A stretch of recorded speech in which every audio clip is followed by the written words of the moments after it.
আপনার স্ত্রী আপনাকে ভালোবাসে, আপনি বুঝে নেবেন এই 4টি উপায়ে। 1 নাম্বার, আপনি যখন রাগ করবেন তখন সে চুপ থাকবে। আপনার রাগের সময় সে একটা কথাও বলবে না, সে প্রতি উত্তর দেবে না। যদি সে আপনাকে ভালোবেসে থাকে তাহলে কোনো কথাই বলবে না। 2 নাম্বার, আপনি যদি বাজার থেকে কোনো জিনিস নিয়ে আসেন, যেমন কাপড় চোপড় বা অন্য কোনো জিনিস বা গিফট, যে কোনো জিনিস, সে দেখা মাত্রই খুশি হবে।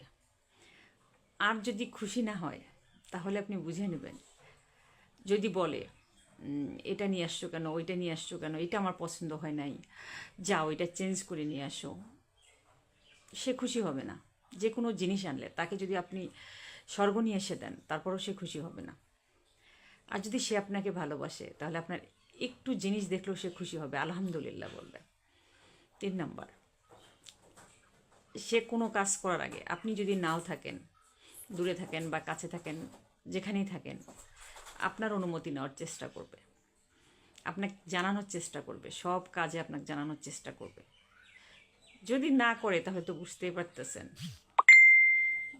4 নাম্বার, তার আত্মীয় স্বজন পাড়া প্রতিবেশীর কাছে আপনাকে নিয়ে অহংকার করবে, গর্ব করবে, সব সময় আপনাকে সবার উপরে রাখবে। অন্যরা যখন তার স্বামীকে নিয়ে গল্প করবে তখন সেও গল্প করবে, আমার স্বামী এটা হয়েছে, আমার স্বামী আমাকে এটা দিছে, সেটা দিছে, আমার জন্য এটা করছে, ওইটা করছে। মানে তার অহংকার কিন্তু শুধু আপনাকে নিয়েই করবে, সে আর কাউকে নিয়ে করবে না। এরকম যদি করে, যদি মনে করেন, তাহলে ভাববেন যে আপনি অনেক ভাগ্যবান, ভালো মানুষই আপনি পেয়েছেন আপনার ভাগ্যে।